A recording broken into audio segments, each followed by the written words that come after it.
Bom dia, pessoal. Estamos aqui, Pânfilo de Assunção, Unicuritiba, CBFAC, curso jurídico. Sim, dia 19, domingo, segunda fase da OAB. Pátio coberto, monitorado, com seguro e você leva a sua chave. Tudo isso, R$25. Mas se você entrar em contato comigo de forma antecipada, R$20. Vou deixar maiores informações aqui embaixo para você entrar em contato comigo. Venham! Acompanhe os próximos eventos relacionados ao exame de ordem e também do curso jurídico feitos para você. No próximo sábado temos revisão de véspera, inclusive ao vivo na área de civil, penal e trabalho, aluno presencial dentro da sede, aluno online assistindo ao vivo online. Se você ainda não se inscreveu, se inscreva aqui nesse QR Code para você poder concorrer às inúmeras bolsas que nós vamos sortear. No domingo o jurídico tem ampla atividade, começa bem de manhã com a revisão relâmpago, civil, penal, trabalho e constitucional às 9 horas no YouTube. Depois disso, se você é de Curitiba, vamos nos encontrar às 11 horas da manhã na beira da prova para a gente poder dar aquele abraço final, tirar aquela última dúvida e ir com tudo para essa prova. Lembrando que você aqui de Curitiba vai fazer prova na Unicuritiba, pode parar o carro dentro da instituição, no estacionamento, que é nosso parceiro. Tá aqui o contato da Dani, que você pode comprar antecipadamente e obter os descontos que aluno conveniado jurídico tem. Depois disso, 6 horas da tarde, nós vamos comentar a prova. E aí a gente faz um gabarito preliminar com vocês. Mas no próprio domingo sai o gabarito preliminar do OAB. Esse gabarito tá muito longe do que vai ser o gabarito definitivo. E quando o gabarito definitivo chega, tende a ajudar o nosso processo de correção, os alunos acabam aumentando suas notas. Então vale a pena ficar tranquilo no resultado preliminar, porque muita coisa boa vem pela frente. Mas claro, saindo do gabarito, a gente consegue já dar uma olhadinha na nossa prova e entender, sim, eu passei. Saindo o resultado preliminar, nós vamos primeiro comemorar com a galera aprovada no exame de ordem. E também vamos apoiar os nossos alunos que eventualmente não tenham passado. Como que nós vamos fazer isso? Nós temos uma planilha de recursos que vão permitir com que você faça o teu recurso de forma gratuita e muito simples. E se você quiser contratar um serviço especializado de recurso, o jurídico também terá vagas no seu site, mas aí tem que correr porque são vagas bastante limitadas. Saindo o resultado preliminar, nós vamos comemorar a tua aprovação. Agora, se precisar de recurso, o curso jurídico está contigo. E nós vamos entregar para você um recurso gratuito numa planilha que sai com um recurso absolutamente pronto e pouquíssimo trabalho teu para poder ajudar esse recurso a ficar pronto. Agora, se você entende que tem que contratar um serviço especializado, no site do jurídico nós teremos em todas as áreas recursos para você poder contratar com vagas limitadas, por isso é importante correr para poder fazer essa contratação. No resultado definitivo também é momento de comemoração. Agora, se alguma coisa deu errado, quem se inscreveu para o exame 45 é momento de pagar a taxa, e sim, algumas pessoas precisaram se inscrever, porque às vezes já estão em gozo de repescagem. Então, paga a taxa para evitar qualquer tipo de problema bancário. Se você ainda não gozou repescagem, ou seja, foi a primeira vez que você fez segunda fase, agora é momento de se inscrever no edital específico de repescagem. Mas você passou? Então nós vamos comemorar e pensar que nós temos várias pós-graduações para você, sobretudo focando em prática da advocacia. Temos a Advocacia Premium, a seleção de civilistas, seleção de penalistas e tantas outras. E você tem desconto em todas elas usando o cupom dos teus professores titulares. Dá uma olhadinha, conversa com eles para poder obter esse cupom e ganhar esses descontos. Seja como for, nós vamos juntos para a tua vitória. Vamos falar das ações do controle de constitucionalidade. É o grande foco não só para uma peça processual dessa nossa segunda fase, como questão prática também.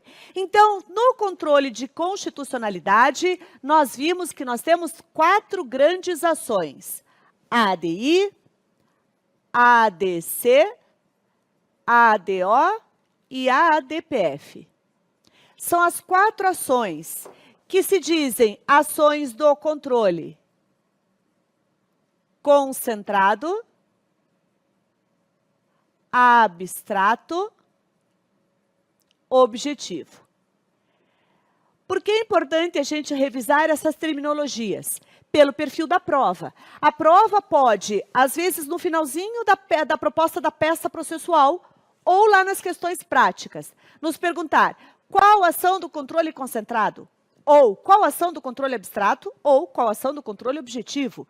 E aí a FGV estará falando de uma dessas 4 ações. Se diz concentrado, porque está concentrado no Supremo Tribunal Federal. É ele como guardião da Constituição da República,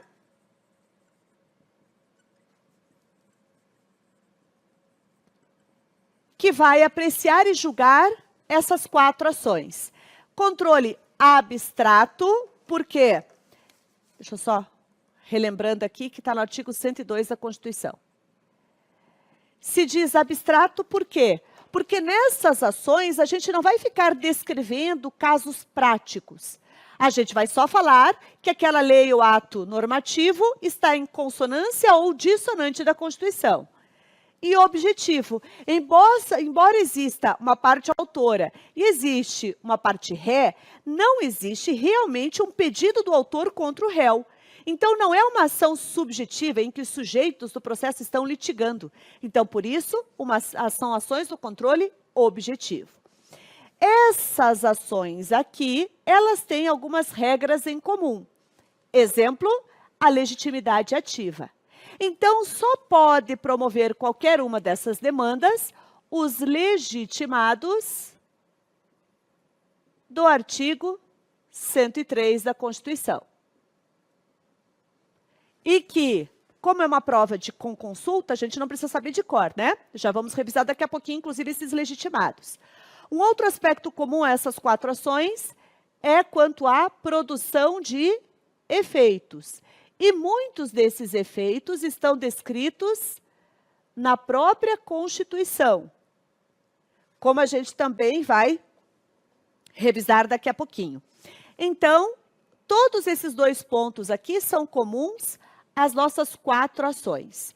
Quando a gente fala dessas ações também, é importante a gente lembrar o seguinte: como se trata de um controle concentrado de constitucionalidade, qual é a avaliação que nós, profissionais, temos que sempre fazer frente a uma lei ou ato normativo? Frente a uma lei ou ato normativo, nós deveremos sempre verificar se aquela lei é constitucional ou inconstitucional no seu aspecto material. Ou seja, a matéria trazida, o conteúdo daquele artigo, está em conformidade com a Constituição da República ou não? Então, num exemplo exagerado, mas uma lei que permite o racismo, claro que ela é materialmente inconstitucional. O outro aspecto é sobre a inconstitucionalidade ou constitucionalidade formal. Ou seja, a forma como aquela lei ou ato normativo foi criado obedece à Constituição? Então, a constitucionalidade ou inconstitucionalidade formal, ela vai ser avaliada segundo 2 critérios. Eu devo verificar se foi observado o regular processo legislativo. Então, a gente vai lá na Constituição, a partir do artigo 59, e a gente vai verificar se aquela lei preencheu todas as fases de forma correta para que ela fosse realmente criada. Não houve ofensa ao regular processo legislativo. A outro aspecto da formalidade é se o ente federativo tinha competência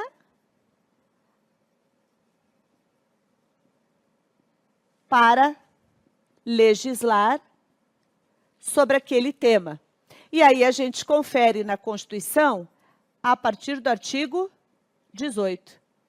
Porque é a partir do artigo 18 que o texto constitucional verifica e determina a competência dos entes federativos.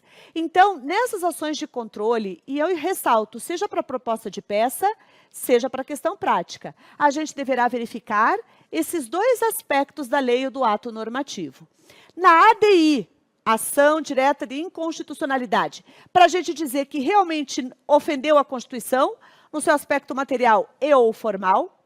Na ADC, ação declaratória de constitucionalidade, para a gente dizer que existe constitucionalidade material e formal.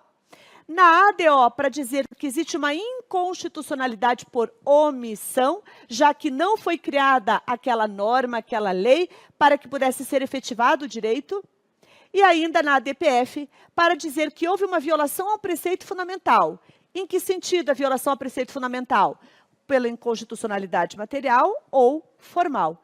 Então, a gente acaba tendo que avaliar essas duas inconstitucionalidades ou constitucionalidades, esses dois aspectos, para as nossas ações do controle concentrado perante o Supremo Tribunal Federal. Ainda sobre ADI e ADC, a gente deve relembrar o seguinte: segundo o entendimento do STF, para que realmente seja possível ajuizar essas ações, precisa que aquela norma, aquele ato normativo, seja uma norma primária, ou seja, decorra diretamente da Constituição. Então, eu vou conferir lá o artigo 59 da Constituição. Lá está o rol das normas primárias que podem ser avaliadas sobre sua constitucionalidade ou não perante o Supremo. Então, lá está descrita as emendas constitucionais como atos normativos, as medidas provisórias, as leis, lei complementar, lei ordinária, lei delegada, resolução, decreto. Estão lá os atos normativos primários. Ainda precisa que seja uma lei ou ato normativo em vigor ou, no mínimo, em vacatio legis. Ou seja, precisa que essa lei ou ato normativo já exista no mundo jurídico. Não caberá ADI e ADC em face de lei revogada, porque daí ela já não existe mais no ordenamento jurídico, não caberá. E também não caberá de proposta de emenda constitucional ou de projeto de lei, porque eles ainda não existem. E aí, uma observação. Se a prova da FGV, e ela gosta de perguntar isso para nós, né? Se a prova da FGV falar que está tramitando no Congresso Nacional uma proposta de emenda constitucional ou um projeto de lei, mas que não está observando o regular processo legislativo, não cabe ações de controle de constitucionalidade, porque a norma não existe ainda. Não cabe. Mas o que cabe é mandado de segurança. Mas quem tem legitimidade para esse mandado de segurança? O parlamentar que participa do processo de formação dessas leis, dessa lei ou dessa proposta de emenda. Porque ele tem o direito público subjetivo ao regular trâmite do processo legislativo. Então, o que cabe é mandado de segurança pelo parlamentar. Legitimidade ativa do parlamentar. Para, então, esse controle de constitucionalidade antes da lei realmente existir. Ainda, nessa ADI ou ADC, além de ser uma norma primária em vigor ou em vacatio legis, precisa ser posterior à Constituição.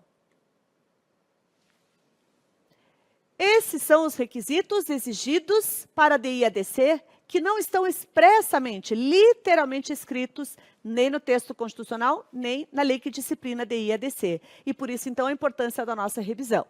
Mas vamos prosseguir agora com a nossa Constituição para a gente ver as marcações estratégicas que a gente fez para nos recordarmos de informações importantes sobre essas peças de controle de constitucionalidade.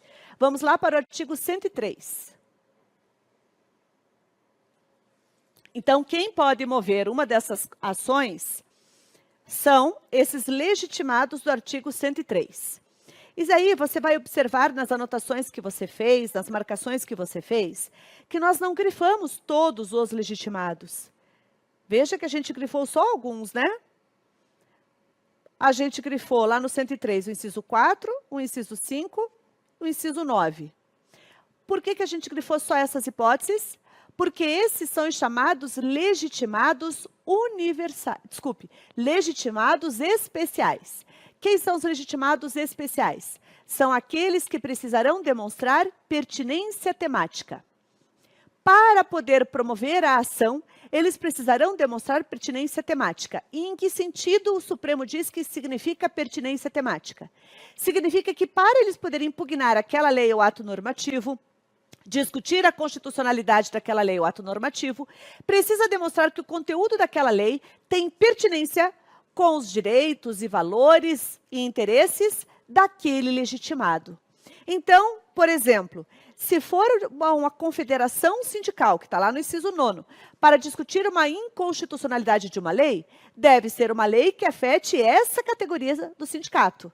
Então, ela vai demonstrar a pertinência temática. Ainda no inciso 9º, diz entidade de classe de âmbito nacional. Precisa, então, que essa associação nacional tenha como seu objetivo algo relacionado ao conteúdo daquela lei.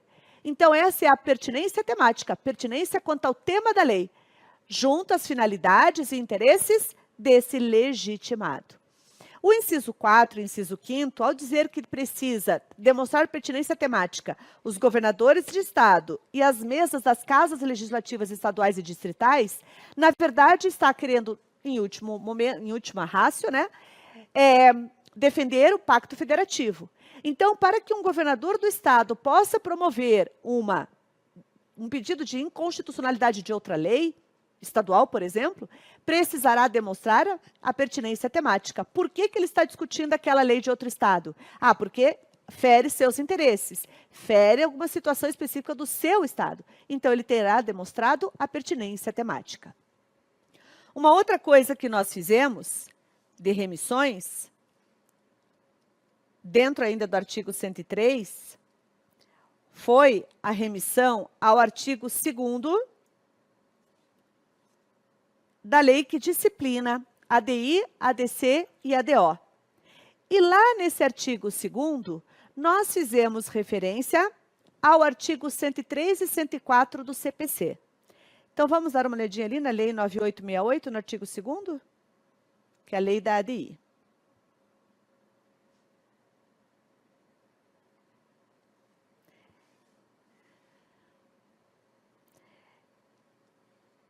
Nesta lei, nós fizemos marcações no artigo 2º, remissões ao artigo 103 e 104 do CPC. Pois bem, nessas referências, nós conseguimos demonstrar qual entre esses legitimados precisará demonstrar a capacidade postulatória do seu advogado. Como assim? Traduzindo?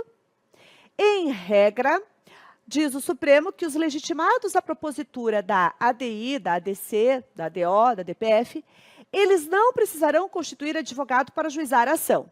Podem constituir advogado? Podem, só não necessariamente precisarão. Exceto aqueles legitimados que nós fizemos a remissão ao 103 e ao 104. Quais são esses legitimados? O partido político com representação no Congresso Nacional. Então, é esse aqui, ó.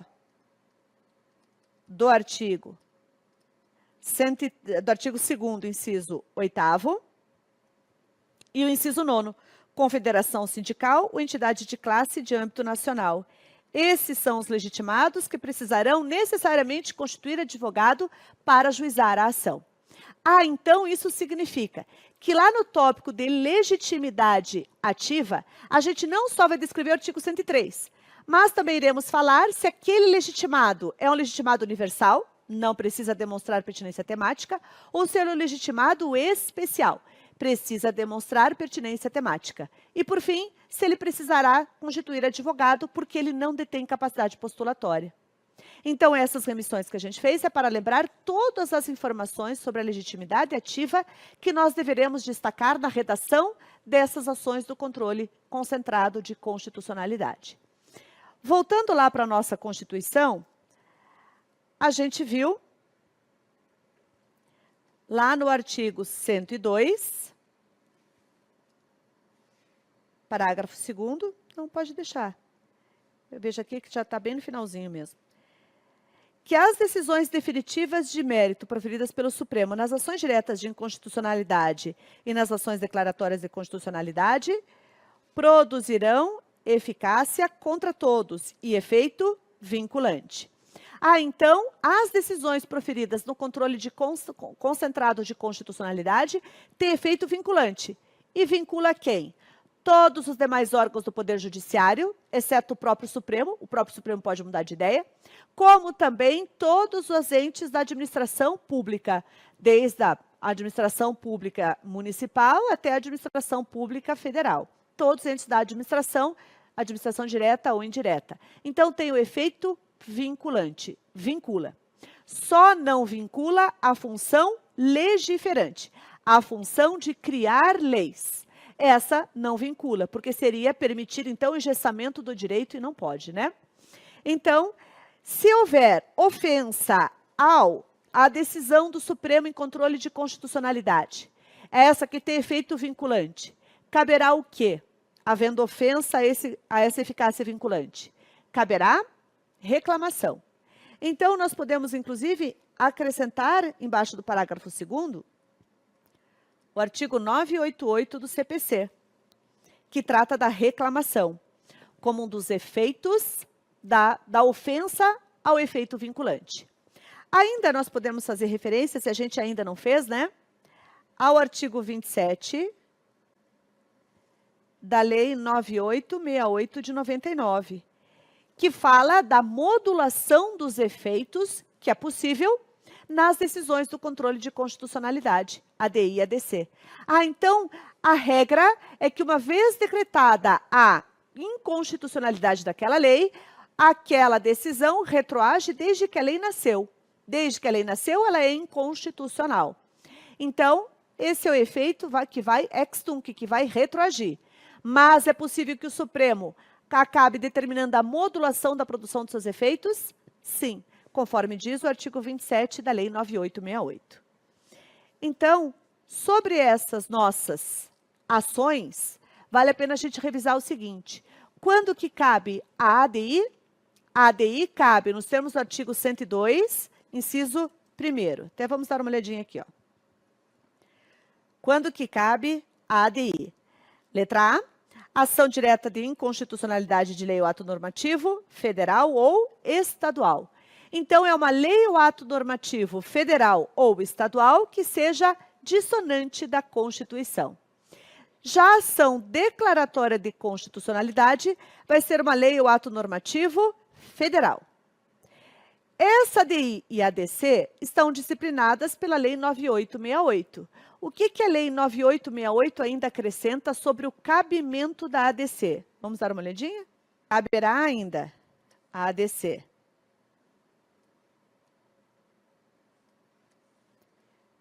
quando houver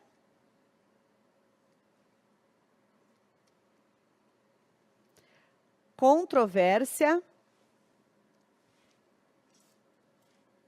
judicial relevante.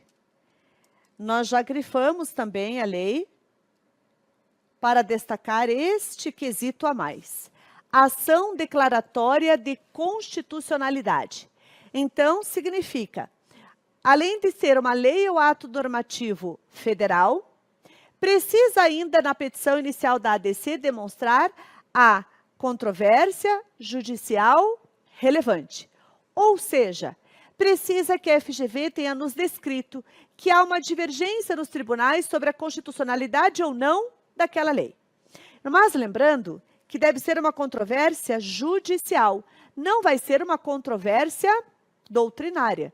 Tem que ser uma controvérsia judicial relevante, para que realmente seja possível mover a ADC. Então, essa ADI e ADC tem o seu cabimento, então, descrito no texto constitucional, aliada à lei que regulamenta a lei ADI e ADC. Então, com isso, a gente consegue lembrar que tudo que a gente precisa saber sobre o cabimento delas, né, o que a gente precisa para identificar na proposta da peça ou das questões, está ou na Constituição ou na lei que regulamenta essas ações, né? Agora, quando a gente fala da estrutura da peça, essa estrutura da peça da ADI e ADC, ela pode ser visualizada de que jeito? Ela pode ser visualizada assim, ó. Tanto a ADI quanto a ADC terão seu endereçamento ao presidente do STF. Nessa primeira folha, a gente vai identificar o nome das partes e do advogado, o nome da peça processual, se é ADI, se é ADC, e, por fim, a fundamentação legal daquela peça. Pode ser o artigo 102, inciso 1º, letra A. Então, num primeiro momento, a redação da nossa peça é identificar o juízo, as partes, o advogado, o nome da peça e a fundamentação legal. Depois, a nossa peça, pelos critérios de pontuação da FGV, deve abrir um tópico da legitimidade ativa, deve abrir um tópico da legitimidade passiva e deve abrir um tópico do ato normativo que nós estamos discutindo. Se for ADI, ação direta de inconstitucionalidade, é do ato normativo impugnado. Se for na ADC, ação declaratória de constitucionalidade, vai ser do ato normativo constitucional. Do ato normativo questionado. Depois a gente vai abrir um tópico do direito. E dentro do direito nós faremos 3 divisões. Cabimento, por que cabe ADI? Por que cabe ADC? Depois a gente vai falar da inconstitucionalidade material, se houver, né? Porque a gente vai ter que ter avaliado isso. Inconstitucionalidade formal. A gente vai ter que avaliar se houve inconstitucionalidade ou não. Se é uma ADI, então, a gente vai chamar de inconstitucionalidade material, inconstitucionalidade formal. Se for uma ADC, a gente vai chamar de constitucionalidade material, constitucionalidade formal. Tanto na ADI quanto na ADC, a gente vai formular o pedido de medida cautelar. E nessas ações que são regulamentadas pela lei, né? Eu vou formular o pedido de medida cautelar. Vou, tanto na ADI quanto na ADC. E os requisitos para a concessão da medida cautelar são probabilidade do direito, também chamado de fumus boniuris, e perigo de dano, também chamado de periculum in mora. Eu vou falar, usando até essas expressões em latim, pelo perfil de pontuação da FGV, mas eu também vou usar aquelas frases que a FGV sempre exige no seu gabarito. Quais são as frases? A gente vai requerer a concessão da medida cautelar. Requerer a concessão da medida cautelar, demonstrado que a patente inconstitucionalidade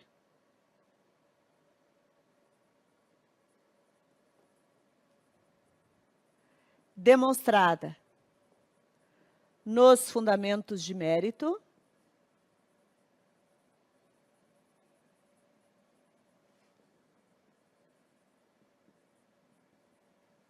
se for uma ADI.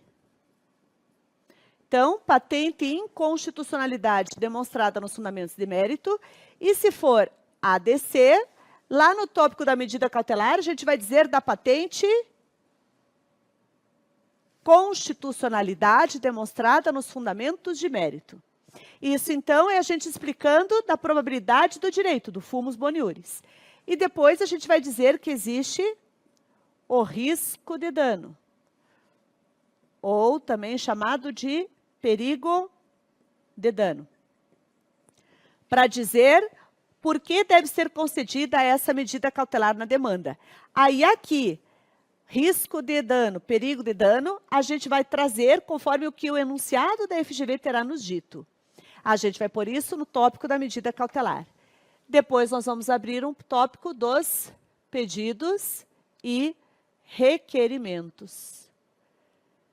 Aqui a gente vai pedir sempre a concessão do pedido cautelar e a gente vai pedir a procedência do pedido para o fim de, e especificar o que a gente deseja com esta ação. Além desses dois grandes pedidos, terão outros processuais que nós grifamos de amarelo na lei da DI e da DC. Então, é requisição de informações aos tribunais, por exemplo, sobre a aplicação daquela lei ou ato normativo. Então, os demais requisitos da intimação do Ministério Público estarão grifados na nossa lei que regulamenta a DI e a DC. Fora esses, como critérios de pontuação. Então, essa é a estrutura básica, tanto da DI quanto da ADC.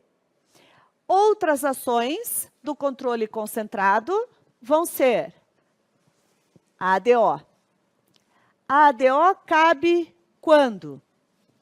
A ADO cabe em face de uma omissão inconstitucional. Então, na ADO, existe uma norma constitucional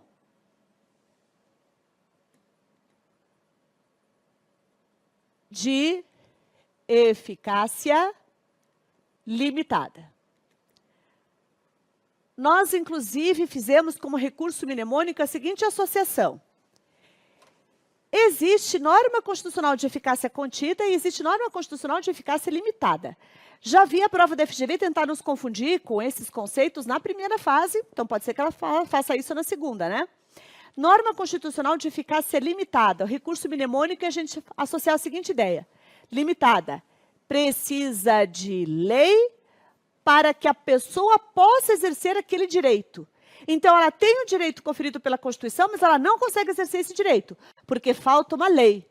Então, essa norma constitucional é uma norma constitucional de eficácia limitada. Então, a Constituição trouxe essa norma de eficácia limitada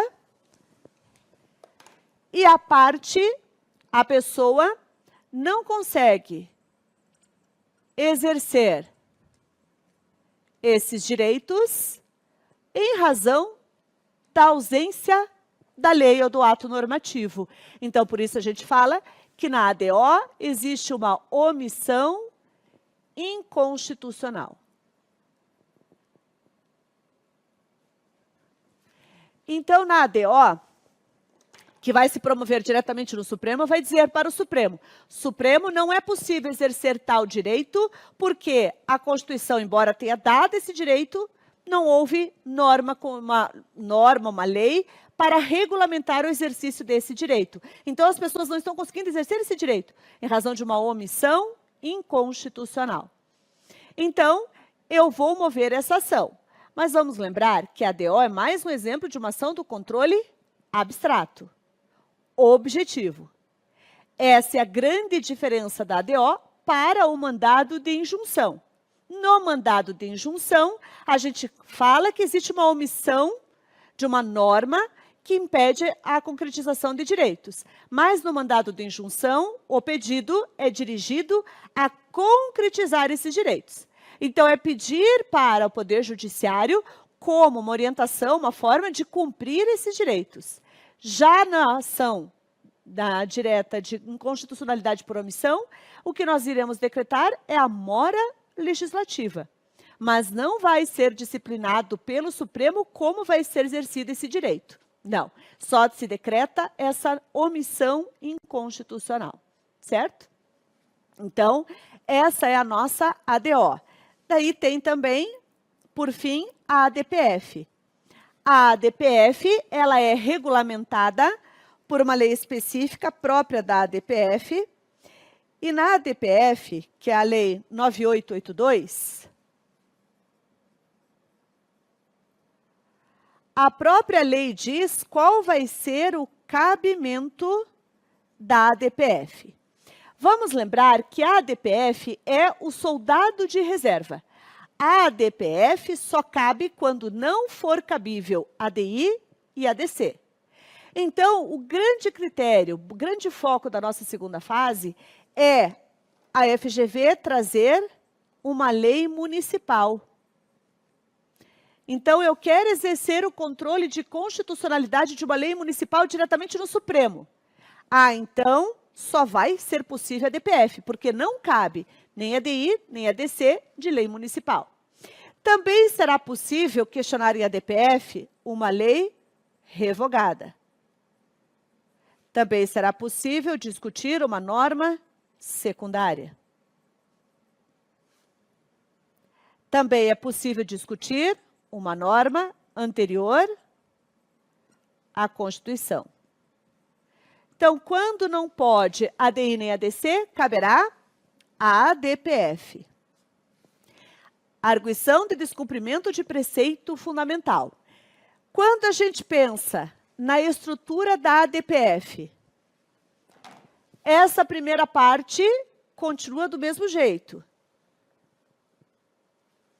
Vai ter a identificação do juízo, a identificação das partes, são os mesmos legitimados, o nome da peça. E na fundamentação legal, a gente vai citar o artigo 102, parágrafo 1º. Lá que fala da ADPF. Vou abrir um tópico de legitimidade ativa, legitimidade passiva, do ato normativo, daí você troca, né? Em vez de ato normativo, você fala do preceito fundamental.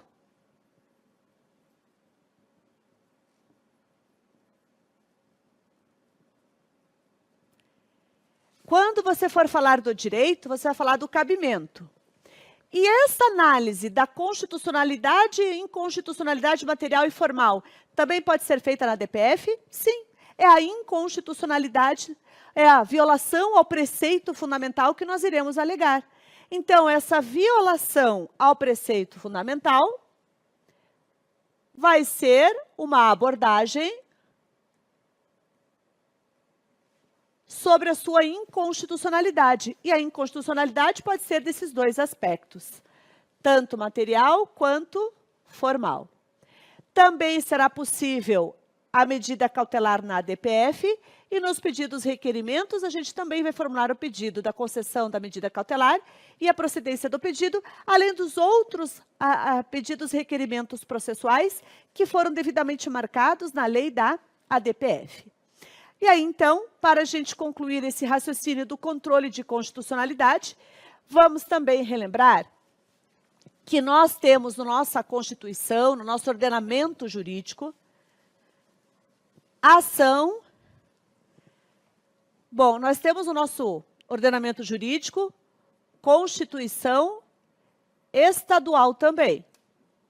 Então, os estados puderam elaborar suas constituições estaduais. E dentro do nosso princípio federativo e etc., as constituições estaduais tiveram normas que tiveram que reproduzir da Constituição da República, então tiveram normas de reprodução obrigatória, mas também vão ter outras normas da Constituição estadual que cada estado, cada ente federativo, foi livre para disciplinar. Então existem as normas de reprodução obrigatória e as outras normas que o estado mesmo criou dentro da sua Constituição estadual. Mas é uma Constituição. Essa Constituição estadual também vai ser objeto, as leis e atos normativos daquele estado, também serão objeto de controle de constitucionalidade em face da Constituição estadual? Sim. E aí a nossa Constituição diz que caberá a representação de inconstitucionalidade, que é a ADI estadual.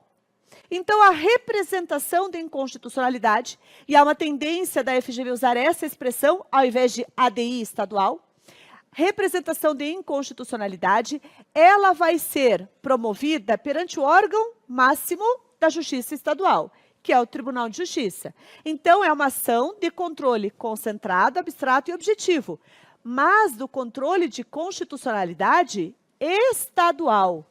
Então, vai ser promovida perante o Tribunal de Justiça, pelos legitimados que a Constituição estadual irá definir. Então, ela vai ser apreciada e julgada. Então, vai avaliar a constitucionalidade de lei ou ato normativo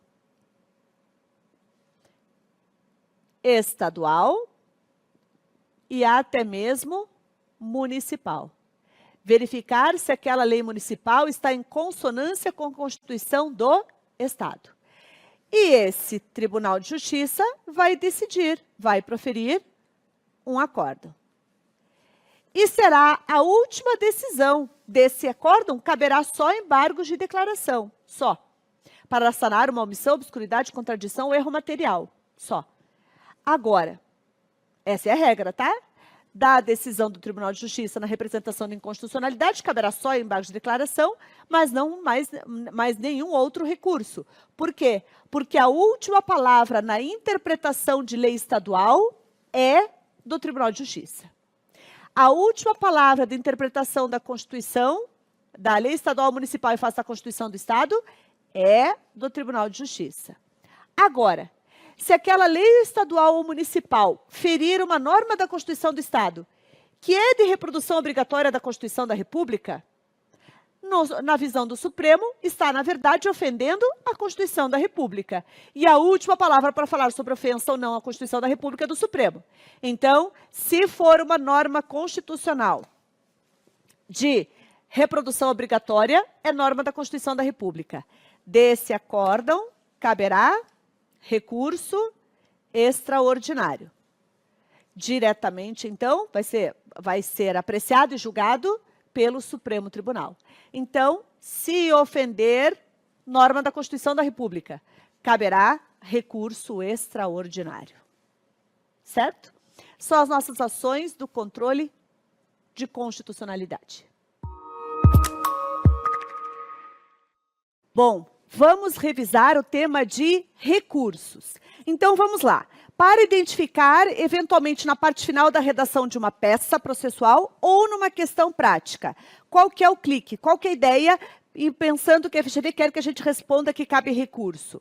A FGV pode simplesmente dizer qual é o recurso cabível, então ela falar literalmente que ela quer saber qual é o recurso, ou ela pode nos perguntar como nós faremos para impugnar aquela decisão judicial. Ah, então, como é que o advogado vai impugnar uma decisão judicial? Via recurso. Então, é nisso que a gente deve se pautar como primeiro passo para identificar que a resposta se trata de recurso. Então, de novo, o que a OAB-FGV pode nos apresentar? Ela pode dizer lá no finalzinho da redação da peça, interponha o recurso cabível. Pronto, a FGV já me disse que é um recurso. Eu vou poder, então, localizar o recurso cabível. Agora, talvez ela diga, daí isso tem mais perfil de questão, mas pode se aparecer na peça também, que ela nos pergunta como impugnar uma decisão judicial. Como impugnar uma decisão judicial?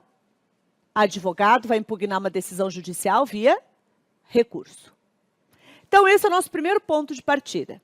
Segundo ponto, já que é recurso, como faremos para identificar o recurso cabível? E aí, para identificar o recurso, nós devemos fazer duas perguntas. A primeira é, qual é a decisão? E segundo, qual é o conteúdo desta decisão? Então, de novo, qual é a decisão e qual é o conteúdo? Bem, é difícil, claro, a gente saber exatamente o que a FGV vai trazer para a nossa prova. Mas o que eu acho como, assim, uma dica importante pelo perfil da segunda fase da OAB? O perfil é a gente pensar assim, ó. Pode ser que a decisão e o conteúdo seja impugnável por meio do recurso ordinário. Então, quem sabe, esse seja, então, o primeiro recurso que nós iremos verificar se encaixa na proposta que a FGV trouxe. Por quê? Porque o recurso ordinário, ele está especificado, o seu cabimento, no texto constitucional. Só pode recurso ordinário nas hipóteses descritas minuciosamente no texto constitucional. Então, o recurso ordinário, dado o perfil da nossa segunda fase, o recurso ordinário é a nossa primeira opção de consulta. Poxa, dentro daquele caso narrado pela FGV, eu vou verificar se cabe o recurso ordinário. O recurso ordinário, ele pode ser apresentado ou para o STF ou para o STJ. Esses são os dois tribunais para apreciar e julgar recurso ordinário. Então, isso significa que se a gente viu que é um recurso lá que eu devo apresentar como proposta de peça ou resposta de questão prática, vamos primeiro olhar se é a hipótese do recurso ordinário. E aí, esse recurso ordinário, ele estará previsto ou no artigo 102, inciso 2, da Constituição, ou ele estará no artigo 105, inciso 2, da Constituição. A hipótese, para que seja cabível o recurso ordinário, vai ter que encaixar em uma dessas hipóteses do texto constitucional de competência do Supremo e do STJ. Vamos lembrar, inclusive, que quando a FGV perguntar para nós qual é a medida judicial cabível a ser apresentada no STF, puxa, essa medida tem que estar no artigo 102, porque a competência do Supremo é descrita exclusivamente no texto constitucional, no artigo 102. Se a prova da FGV perguntar para nós qual é a medida judicial cabível a ser apresentada perante o STJ, aí vai estar lá no artigo 105, obrigatoriamente, porque a competência do STJ também é definida exclusivamente no texto constitucional. Este recurso, que é o recurso ordinário, ele cabe ou para o Supremo ou para o STJ. Então, necessariamente, teria que estar descrito nos artigos que tratam da competência desses tribunais. Agora, de modo geral, quando que eu penso realmente no recurso ordinário? Como regra geral, de decisão denegatória e nos remédios constitucionais. Então, o primeiro clique, poxa, a maioria das hipóteses do recurso ordinário, maioria, não todas, mas a maioria das decisões serão decisões denegatórias, proferidas nos remédios constitucionais. Então, denegatória no mandado de segurança, denegatória do habeas corpus. Então, ações, mandado de injunção no habeas data, ações denegatórias. Mas só isso? Não. O que eu fiz aqui com vocês é só dar uma facilitada. Você desconfiar do recurso ordinário nesse cenário, mas você sempre, para ter certeza, você vai conferir se a hipótese trazida pela FGV encaixou em uma dessas hipóteses. Não encaixou, não é recurso ordinário. Entendemos? Então, tem que encaixar ali. Então, para identificar o recurso cabível, insisto, como o perfil da nossa segunda fase constitucional, a gente primeiro verifica se cabe recurso ordinário. Qual é o outro grande recurso da nossa segunda fase? Recurso extraordinário. Então, cabe recurso extraordinário. O recurso extraordinário, ele é de competência para apreciar e julgar do STF. Então, significa que o recurso extraordinário está previsto no artigo 102 da Constituição, traz a competência do Supremo. No caso, o artigo 102, inciso 3º, e as respectivas alíneas da Constituição da República Federativa do Brasil. Do recurso extraordinário, o que a gente deve relembrar? Que o cabimento do recurso extraordinário, vamos colocar aqui só recurso extraordinário, o cabimento dele é definido no texto constitucional, sim, mas ele tem alguns apontamentos importantes sobre o cabimento, né? Dentro da redação, inclusive, do recurso extraordinário, o cabimento ele é mais extenso. Por quê? Porque primeiro nós teremos que encaixar em uma das hipóteses das alíneas do inciso 3º. O que mais? Essa decisão do recurso extraordinário tem que ser um acórdão. Ou seja, não cabe de decisão monocrática. Tem que ser um acórdão.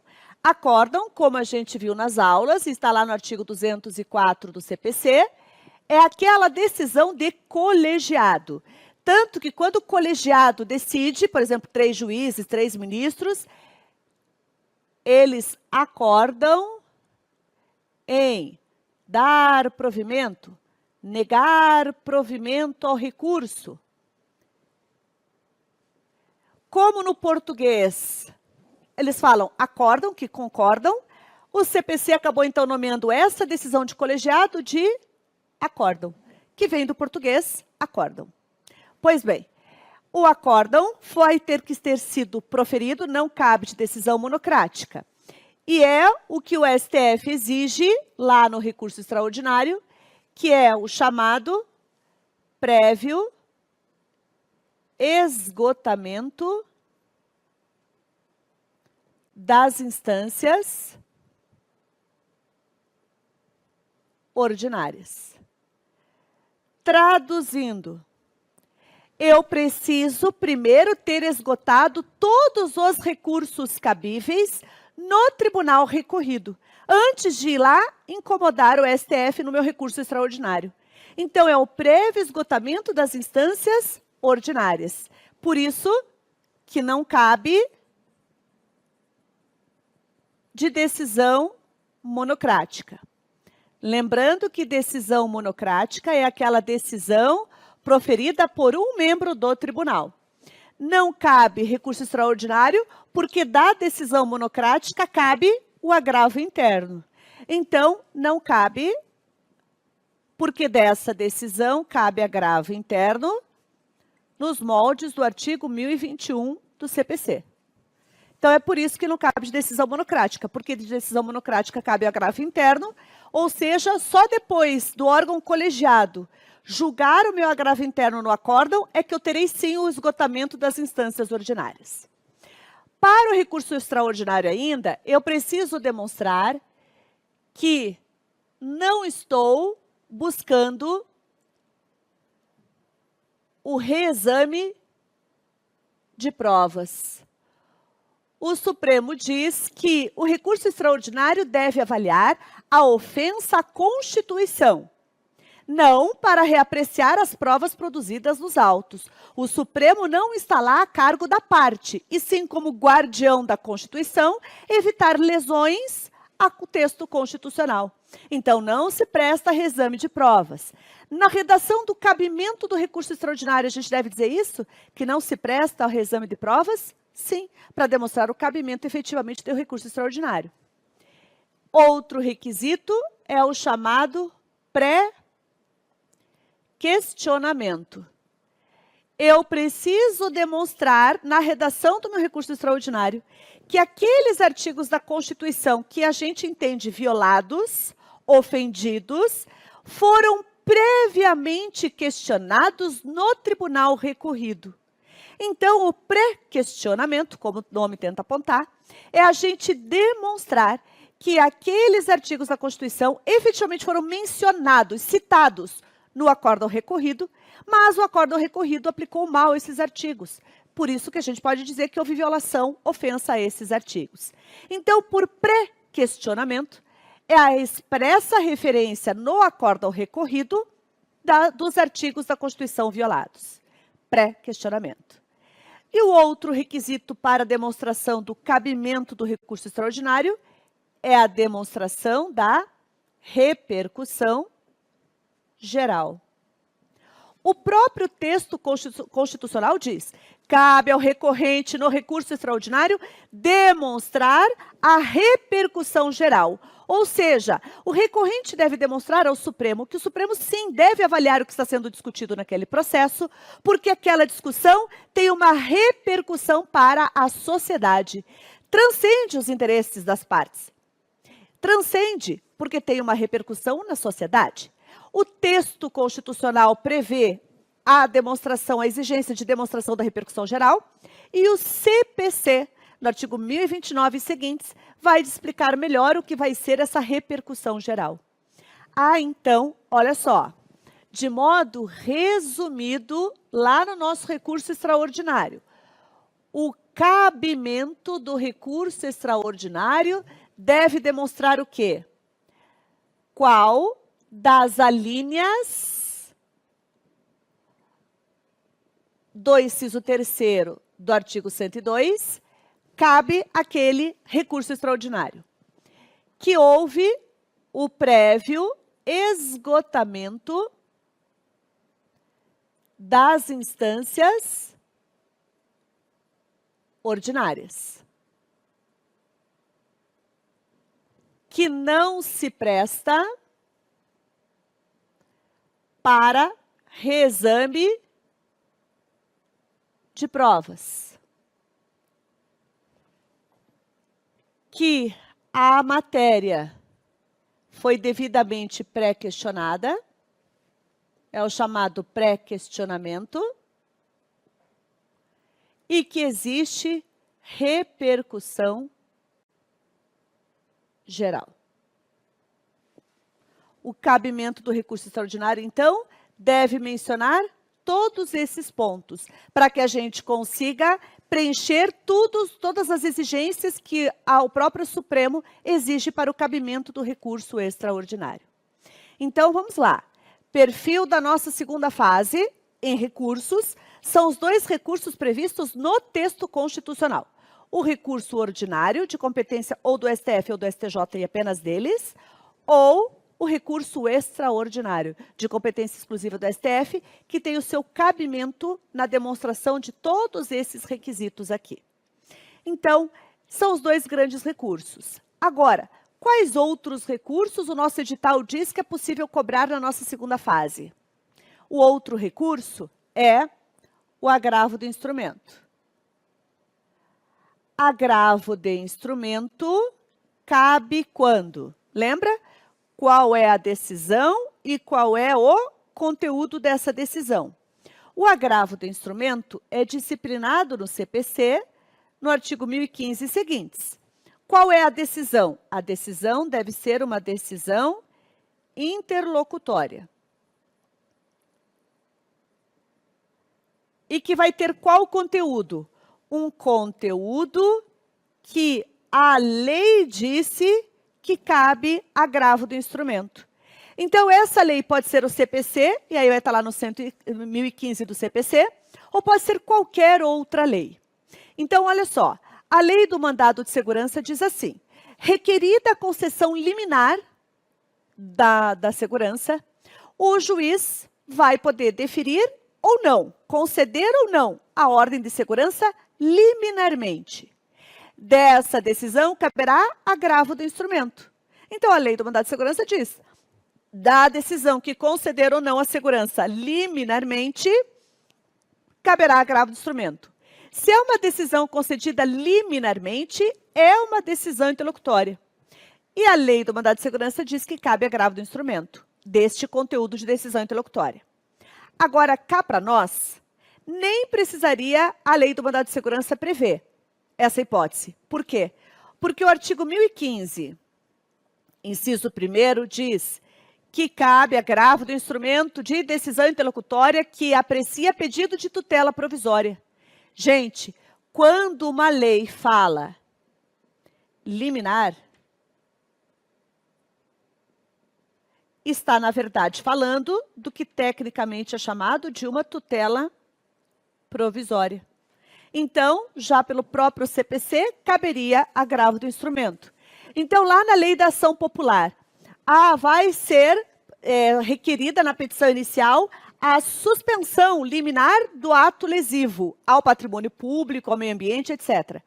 Então, se for dada essa ordem de suspensão no início do processo, no limiar do processo, ou seja, liminarmente, a suspensão liminar desse ato lesivo é uma decisão interlocutória que aprecia uma tutela provisória. Cabe agravo do instrumento. Então, o agravo do instrumento tem como perfil para a nossa segunda fase essa decisão interlocutória que versar sobre liminar, que versar sobre tutela provisória.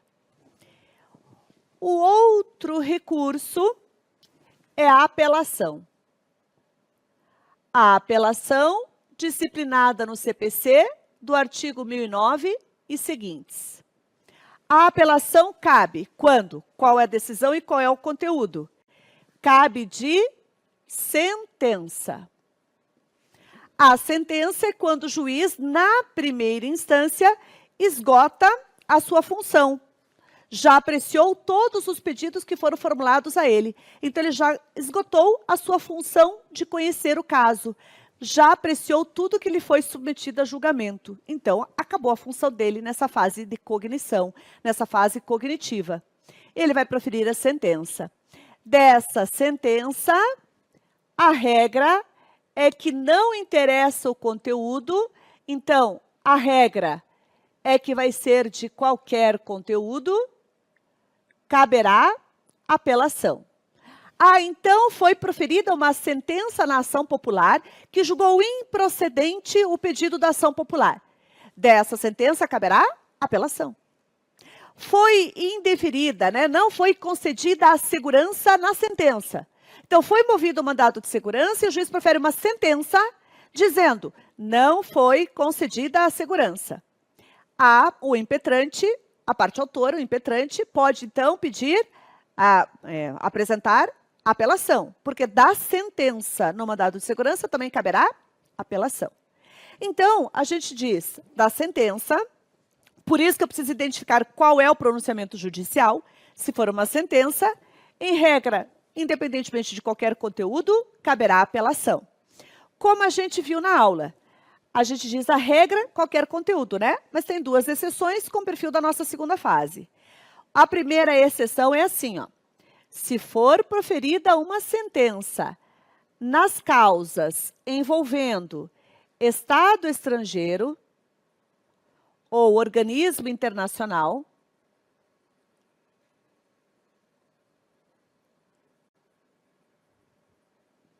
contra pessoa física domiciliada no Brasil ou município. Esta demanda, que corre na Justiça Federal, vai ser proferida a sentença. Só que o texto constitucional diz que desta sentença caberá o recurso ordinário para o STJ. Então, veja, é uma sentença que não está sujeita à apelação, e sim ao nome do recurso, recurso ordinário. A estrutura do recurso ordinário é igual da apelação, a gente já vai inclusive revisar daqui a pouquinho. A estrutura dos recursos é igual, mas o cabimento é específico, né? Da sentença que disciplinar esse conteúdo, caberá o recurso ordinário. Então, o RO, recurso ordinário. E qual outra exceção, com foco da nossa prova? Sentença no juizado especial. Se for proferida uma sentença no juizado especial, cabe o chamado recurso inominado, que é um recurso previsto lá na lei do juizado especial e que tem como particularidade o prazo de 10 dias, né? Disciplinado lá pela lei do juizado especial. Então, essas são as exceções. No restante, se é uma sentença, caberá a apelação. Exceto, com foco na nossa prova mesmo, o mais importante é esse aqui, né? Mas exceto essas duas hipóteses. Qual outro recurso a gente pode pensar na nossa segunda fase? A gente pode pensar no recurso agravo interno. Então, o que é o agravo interno? Qual é a decisão, qual é o conteúdo, né? O agravo interno está lá no artigo 1021 do CPC, e ele cabe quando? Quando for proferida uma decisão monocrática. Decisão monocrática é a decisão proferida por um membro do tribunal. Então, foi proferida uma decisão pelo relator no tribunal. Uma pessoa só é uma decisão monocrática. Dessa decisão monocrática, caberá o agravo interno. Qualquer que seja o conteúdo, em regra, qualquer que seja o conteúdo. Porque eu vou dizer a vocês, a exceção, né, por isso que eu coloquei aqui, ó, em regra, qualquer conteúdo dessa decisão monocrática. Por quê? Porque a exceção não é perfil da nossa segunda fase constitucional, e sim perfil de outras segundas fases. Então, dessa decisão monocrática de qualquer conteúdo, caberá o agravo interno. Por que ele se chama agravo interno? Porque eu dei o exemplo assim, ó, foi proferida uma decisão monocrática por um relator. O agravo interno tem por objetivo levar esse caso ao colegiado que esse relator pertence. Então, hipoteticamente, esse relator, ele é membro da primeira turma. Então, eu vou, com agravo interno, levar esse caso para o colegiado da primeira turma que esse relator pertence. Então, por isso ele se chama interno, porque o recurso continua onde ele está. Ele já estava na primeira turma, só que antes sendo apreciado só pelo relator. E com agravo interno, a gente provoca a análise do caso ao colegiado que esse relator pertence. Então, por isso, agravo interno. Quando que a gente vê esse agravo interno, talvez, numa segunda fase constitucional? Quando nós estudamos as ações do controle concentrado, ADI, ADO, ADC, ADPF, nós vimos que é possível que o relator profira decisões liminarmente.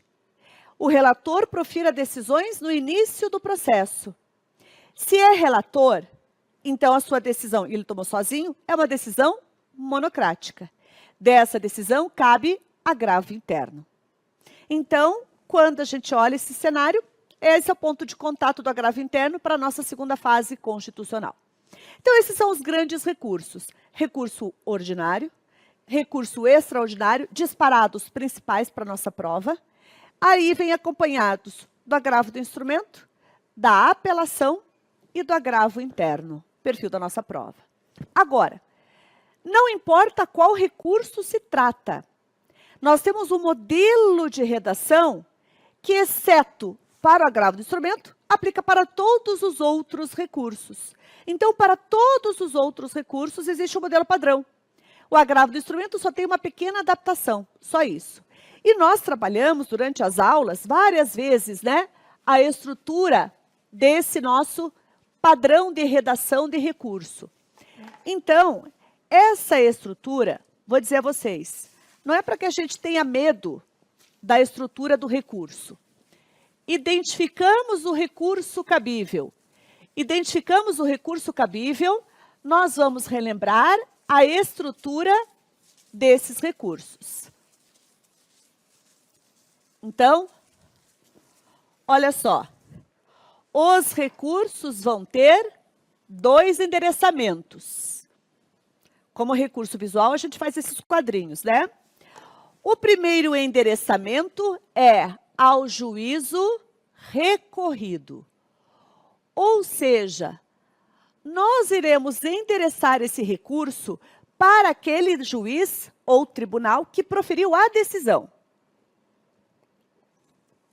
Que proferiu a decisão que nós estamos recorrendo. Ou seja, em regra, o juiz que proferiu a decisão, ou o colegiado que proferiu a decisão, vai saber que a gente recorreu da decisão deles. Então, o endereçamento inicial é ao juízo recorrido. O outro endereçamento, que a gente está agora revisando, falei para vocês que tem 2 endereçamentos, o outro é ao juízo que irá julgar o caso.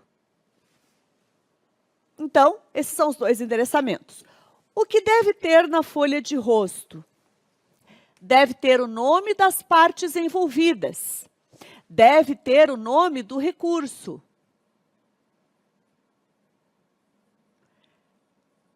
Nome das partes e, claro, nome, a menção ao advogado. O nome do recurso. E o quê?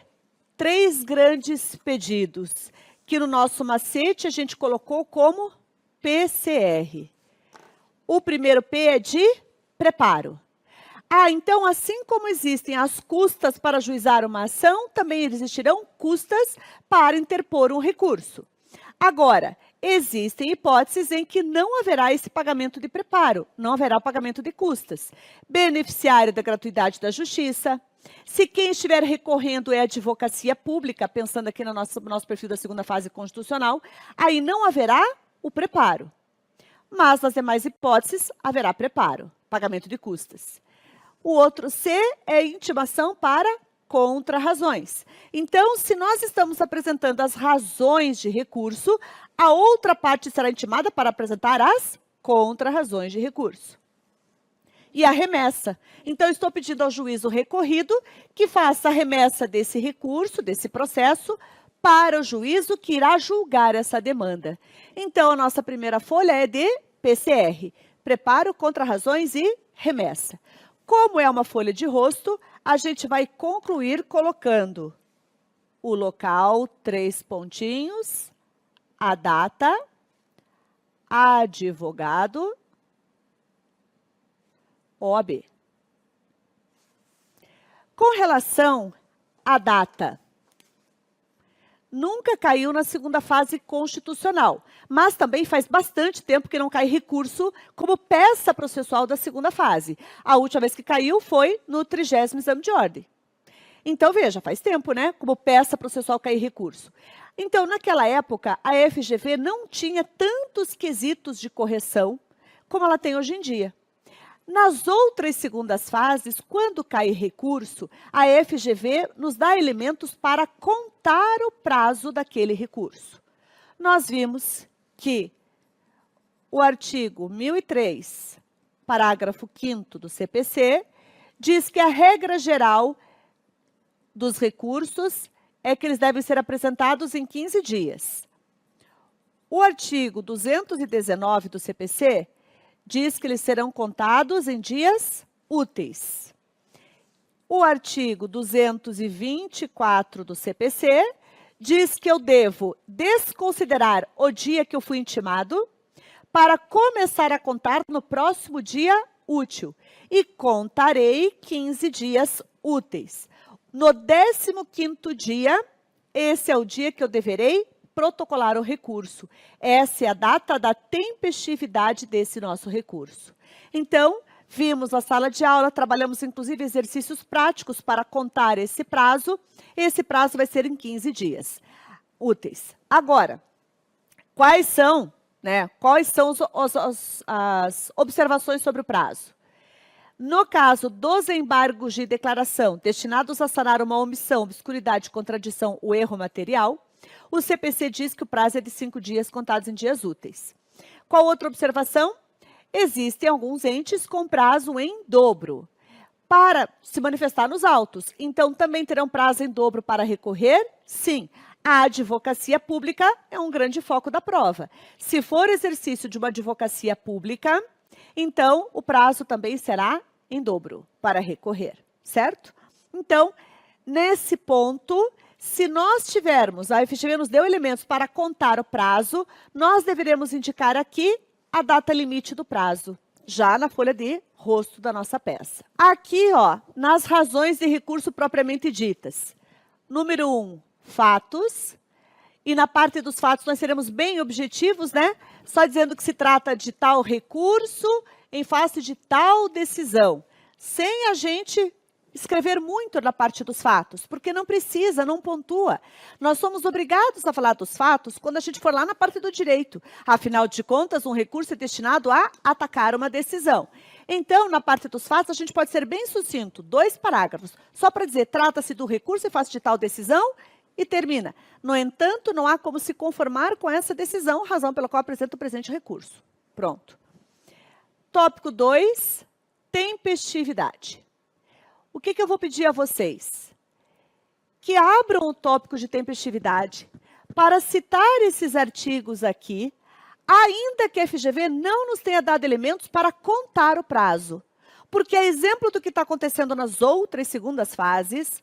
E, gente, quando eu falo isso, não é só de civil, não, é civil, trabalho, penal, empresarial.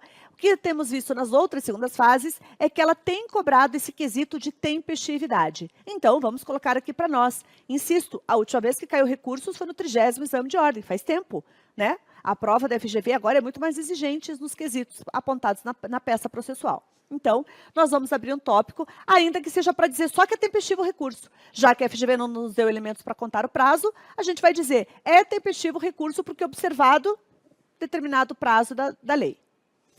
Depois virá o que a gente chama de, na parte do direito, né?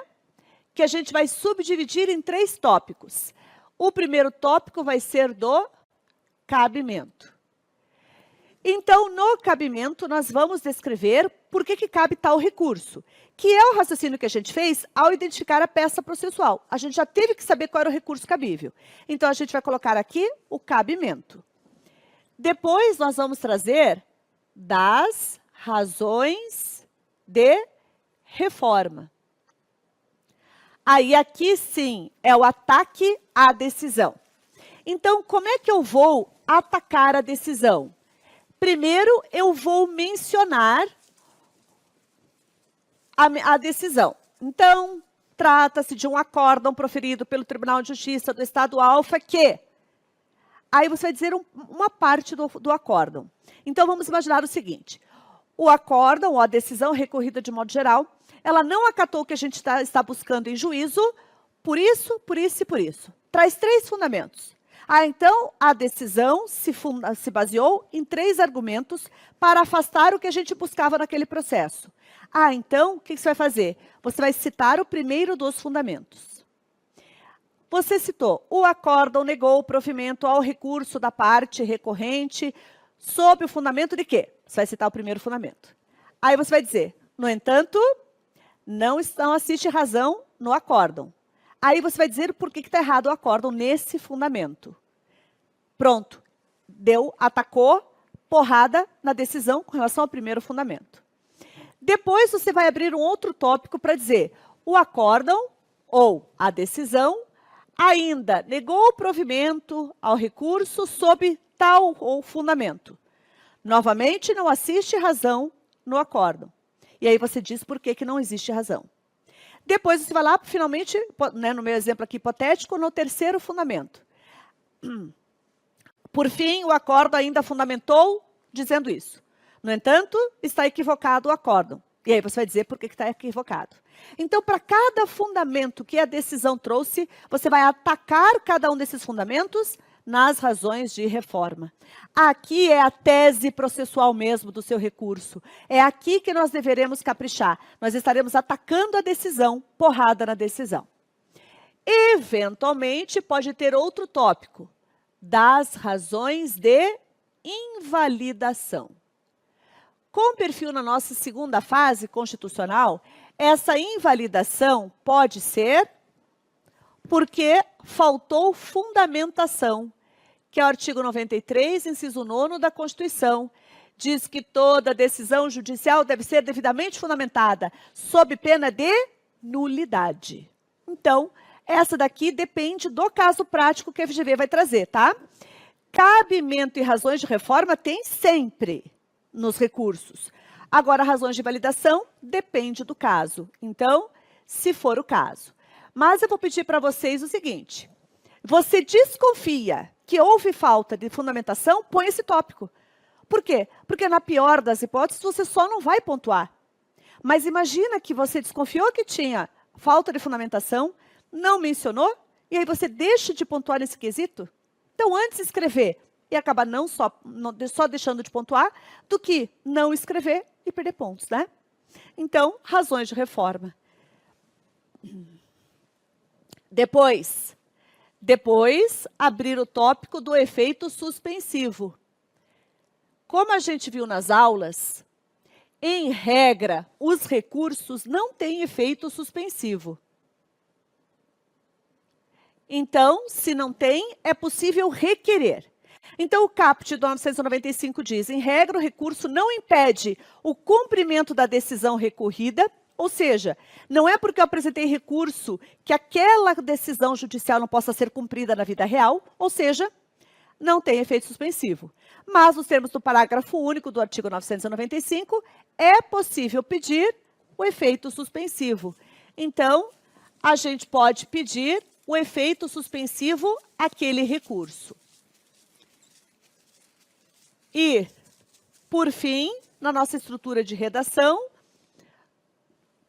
vai ficar um pouco estranho aqui, né? Mas só para a gente poder visualizar. Vai ser o tópico 5, que a gente chama de pedidos e requerimentos.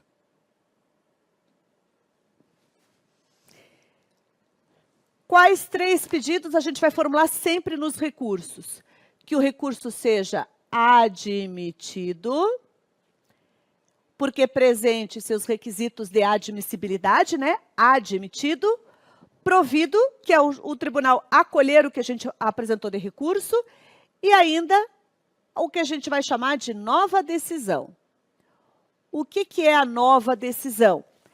Aí depende do caso. A gente quer que seja reformado o acórdão para tal coisa, para que viabilize o direito de reunião, para que a parte possa exercer esse direito de reunião. Eu não sei, depende do caso. Mas isso é que a gente traz como ideia de nova decisão. Isso nós vamos pedir sempre em todos os recursos? Sim. Para que ele seja admitido, para que ele seja provido e para que, com o provimento do recurso, seja reformada a decisão ou invalidada a decisão para o fim de. Aí eu vou dizer para que eu quero. É o que a gente chama de nova decisão. De novo, insisto, isso tem em todos os recursos. Eventualmente pode ter mais coisas, como, por exemplo, a concessão do efeito suspensivo. Eu vou pôr aqui nos pedidos também. Há uma tendência do nosso recurso, se cair como peça processual, a gente pedir o efeito suspensivo, então a gente pode colocar aqui. Pode ser também que a gente peça a condenação da outra parte, o recorrido, no pagamento de custas e honorários, pode aparecer também, e eventualmente até mesmo a intimação do Ministério Público, quando for o caso da sua intervenção. Então, esses outros pedidos podem aparecer ou não, dependendo daquele caso que a FGV trouxe para nós. Mas esses aqui, tem sempre. Então, essa é a estrutura do recurso. Será que a gente consegue enquadrar numa visualização geral desses recursos? Essa é a redação dos recursos. Ou seja, é a redação base para o recurso ordinário, para o recurso extraordinário, para o agravo interno, para a apelação, para os recursos, né? E o agravo do instrumento? Ele só tem um detalhe. O agravo do instrumento é o único recurso que não é apresentado perante o juízo recorrido. Então, significa que esse recurso não vai ter o que a gente chama de folha de rosto. Então, o que muda para o agravo do instrumento? O agravo do instrumento, e você não precisa saber de cabeça, porque na verdade está lá nos artigos do agravo do instrumento, lá no artigo 1016, que disciplina agravo do instrumento, ele diz: o agravo será dirigido diretamente ao tribunal. Então, você vai colocar aqui o presidente do tribunal, que terá competência naquele caso. E como não tem folha de rosto, não tem isso aqui. Vou identificar as partes dos advogados, vou pôr o nome do recurso. E todos esses pedidos aqui, ó, que eu colocava na folha de rosto, vão continuar tendo, mas eu vou jogar para cá. Então, o PCR vem aqui para o final. Então, eu vou pedir a juntada da guia de preparo, salvo as hipóteses de isenção legal, a intimação para contrarrazões e a remessa no sentido de julgar o tribunal esse recurso que eu apresentei. Então, é só isso. É só isso que muda na petição do agravo do instrumento. O restante continua tudo igual. Então, esses são os recursos possíveis e a nossa revisão no tema de recursos. Vamos agora avançar para a nossa última parte da nossa revisão, para tratar das ações constitucionais, também chamadas de remédios constitucionais, que estão previstos no artigo 5º da nossa Constituição da República. Então, muitas vezes a FGV vai se referir a essas ações como remédios constitucionais, outras vezes simplesmente como ações constitucionais. Só vamos lembrar que, pelo nome ações constitucionais, vamos compreender todas as ações previstas dentro do texto constitucional. Agora, os remédios constitucionais estão especificamente ali no artigo 5º da nossa Constituição. E o cabimento dessas ações está no artigo 5º. Então, vamos lembrar que nós temos a consulta à Constituição na hora da nossa prova. Então, por mais que você já saiba até de cabeça o cabimento dessas ações, vai valer a pena você abrir o artigo 5º e olhar a redação de cada uma das hipóteses de cabimento daquelas ações para ter certeza de que você está acertando na medida cabível, na peça processual cabível. Então, olha só, acompanha lá com a sua Constituição. Lá no artigo 5º, inciso 68, nós temos o habeas corpus. O habeas corpus é uma ação constitucional penal. E cá para nós, como proposta de peça processual, não tem o perfil para a nossa segunda fase constitucional, porque embora seja uma ação constitucional, ela envolve o direito penal, principalmente, né? Então, inclusive os requisitos do habeas corpus estão previstos no Código de Processo Penal. Então, a gente não consegue pensar muito bem para uma peça processual da nossa segunda fase, tem mais cara de questão prática. Então, por exemplo, a convocação para comparecer a uma CPI sob pena de prisão. Ou, se for lá na CPI e se recusar a depor, prisão. Então, muitas vezes, nesse direito nosso constitucional, a gente pode pensar no habeas corpus como para evitar, habeas corpus preventivo, de uma decretação de uma prisão ilegal. Então, o habeas corpus pode ser questão prática, talvez peça processual, mas não muita tendência, né? E qual é o cabimento do habeas corpus? O cabimento é a proteção do nosso direito de locomoção, ir e vir e permanecer. Então, olha lá o que vai dizer o habeas corpus. No inciso, na Constituição, inciso 58, inciso 68, perdão. Sempre que alguém sofrer ou se achar ameaçado de sofrer, ou seja, ou vai ser o habeas corpus repressivo, também chamado de liberatório, ou vai ser o habeas corpus preventivo, quando houver apenas uma ameaça de sofrer. Violência ou coação em sua liberdade de locomoção, por uma ilegalidade ou abuso de poder. No habeas corpus, também é usual a gente usar impetrar, né? A terminologia impetrar o habeas corpus, e a pessoa que move o habeas corpus não é necessariamente a pessoa que busca ser beneficiada pelo habeas corpus. Tanto que o habeas corpus pode ser impetrado, inclusive, por pessoa jurídica. Mas, inclusive, agora, se for por pessoa jurídica, tem que ser para benefício de uma pessoa física, já que o direito de ir e vir é próprio, inerente às pessoas físicas e não à pessoa jurídica. Então, é preciso destacar no habeas corpus a legitimidade ativa, a legitimidade passiva, que é a autoridade coatora, e ainda o paciente, a pessoa que vai se beneficiar com essa ordem de habeas corpus. Então, tutela o direito de locomoção. Esse é o habeas corpus. Próxima medida, remédio processual, é a do inciso 69, que diz: conceder-se-á mandado de segurança. Esse mandado de segurança para proteger direito líquido e certo. E o que é o direito líquido e certo? É aquele que já tem prova pré-constituída. Então, vamos lembrar que quando a FGV quer que a gente responda lá, mandado de segurança na questão prática ou na peça processual, ela diz, ela acentua que já existem as provas já produzidas. Já existe prova pré-constituída suficiente. Por quê? O mandado de segurança não permite instrução probatória. Dito de outro jeito, se eu tenho que produzir provas em juízo, eu não posso mover o mandado de segurança. Eu posso mover uma outra ação, mas não o mandado de segurança. Então, é isso que significa no texto constitucional quando diz direito líquido e certo. É o direito que já está comprovado de plano. Já existe prova documental suficiente. Muitas vezes também a FGV se refere a essa ação, mandado de segurança, como a medida judicial célere. Então, apresente a medida judicial célere para proteger aquele direito lá envolvido, ou seja, para proteger esse direito líquido e certo. Não aparado por habeas corpus ou habeas data. Por quê? Porque o habeas corpus vai tutelar o direito de locomoção. Então, se é para tutelar e proteger o direito de locomoção, não é mandado de segurança. Habeas data é para tutelar o nosso direito a ter informações sobre nossa pessoa em cadastros públicos. Então, eu não vou usar mandado de segurança, vou usar o habeas data. Agora, quando não for cabível habeas corpus e habeas data, eu posso pensar no mandado de segurança como remédio processual para tutelar o meu direito. Daí prossegue a Constituição. Quando responsável pela ilegalidade ou abuso de poder for uma autoridade pública ou agente de pessoa jurídica no exercício de atribuições do poder público. Então, nosso mandado de segurança individual. Agora, também existe o mandado de segurança coletivo. Esse mandado de segurança coletivo, ele só vai poder ser impetrado nas hipóteses em que a lei, então, confere a legitimidade ativa para determinados entes ajuizarem uma ação em defesa da coletividade. Está no texto constitucional, está na lei do mandado de segurança. Quem tem a legitimidade ativa para o mandado de segurança coletivo é o partido político com representação no Congresso Nacional, ou seja, ter pelo menos um deputado ou um senador eleito. Organização sindical, entidade de classe ou até mesmo uma associação, desde que legalmente constituída e em funcionamento há pelo menos 1 ano, e vai estar na defesa dos interesses dos seus membros ou dos seus associados.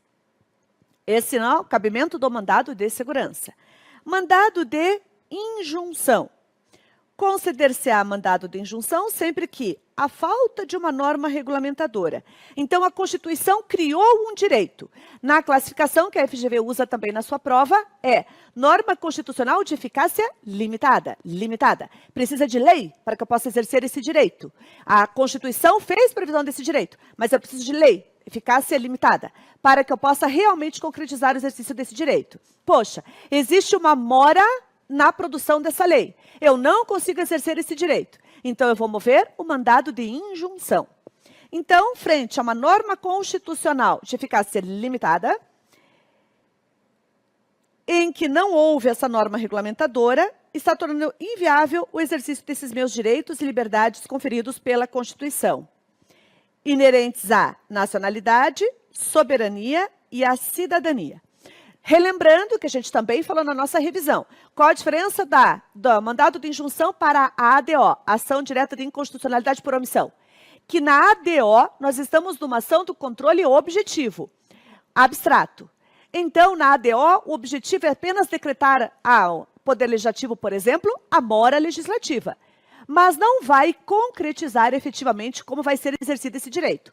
Já no mandado de injunção, que é uma ação sim subjetiva, quem move a ação está sim buscando a concretização daquele direito.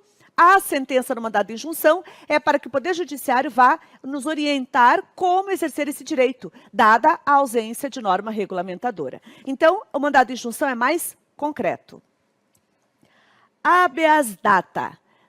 Dá-me os dados, né? As informações que você tem sobre mim. Habeas data. Então, diz lá a nossa Constituição, conceder-se habeas data para assegurar o conhecimento de informações relativas à pessoa do impetrante. Então, eu posso ajuizar habeas data para informações sobre a minha pessoa. É uma ação personalíssima.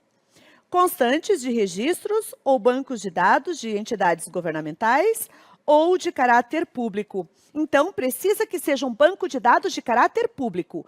Não vai caber habeas data para banco de dados de caráter privado. Então, dentro de uma empresa, banco de dados de caráter privado, não cabe habeas data. A Constituição diz para o conhecimento de informações ou para a retificação, correção daquelas informações, daqueles dados. Já a lei do habeas data amplia, para também permitir no habeas data que eu coloque algumas anotações em informações que existem sobre a minha pessoa, mas eu quero fazer algumas considerações, algumas anotações. Então, a lei do habeas data amplia a hipótese de cabimento do habeas data. A outra ação, ação popular. Quem pode promover ação popular?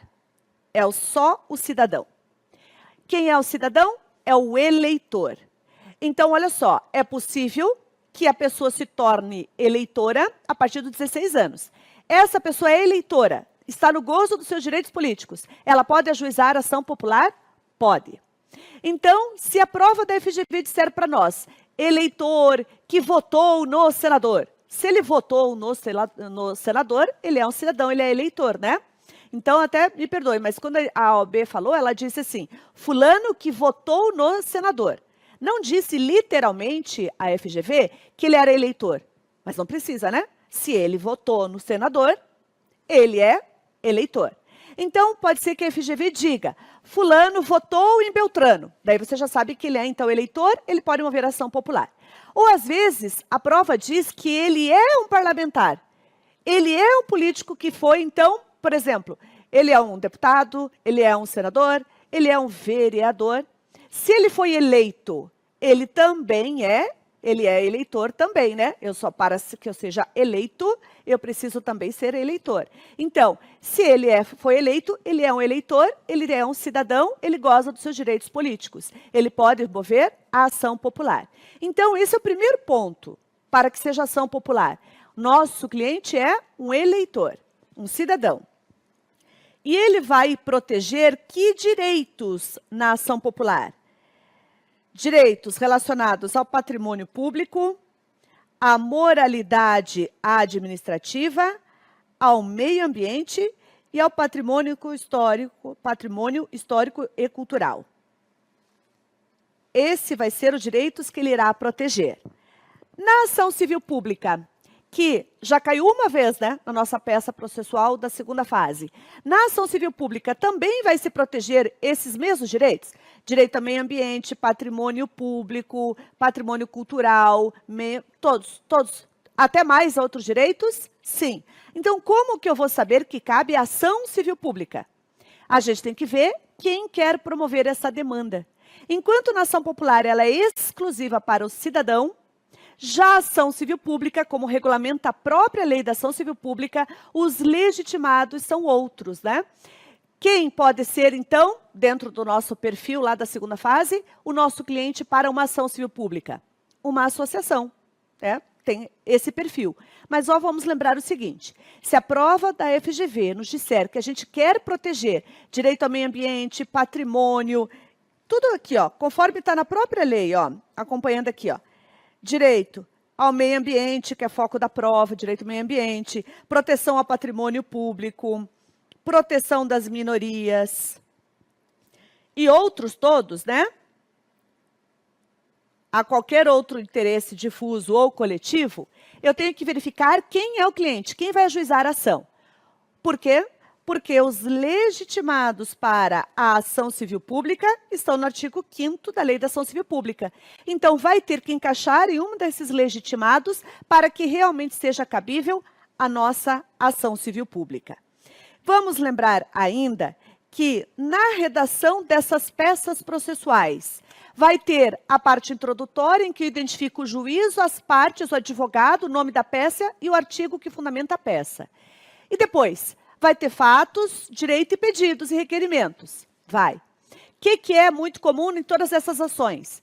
Que eu abra um tópico de legitimidade ativa, um outro tópico de legitimidade passiva. Também é muito comum que lá no finalzinho das pedidos e requerimentos, a gente faça aquele nosso macete, né? 2 pró, 2 custas, documentos e valor da causa. O primeiro pró é de procedência do pedido. Mas basta pedir procedência do pedido? Não, tem que saber pedir. Então a gente vai dizer a procedência do pedido para quê? O que eu quero? Na ação popular, anular aquele ato lesivo ao patrimônio público? Eu tenho que explicar o que eu quero. O outro pró é de provas. Vamos imaginar, naquele caso que a FGV trouxe, quais são as provas cabíveis. E põe lá. Prova documental, que dá para pedir sempre, prova testemunhal, pericial, pede as provas lá pertinentes que você entender adequadas. Lembrando que se você falar provas a mais, não há problema nenhum, não há prejuízo nenhum. Você só não irá pontuar porque o gabarito não contemplou a prova que você eventualmente pensou. Então não precisamos ter medo, vamos pedir as provas cabíveis. Outro custas é a juntada de guia das custas iniciais, se não for hipótese de justiça gratuita. Outro custas é condenação em custas e honorários.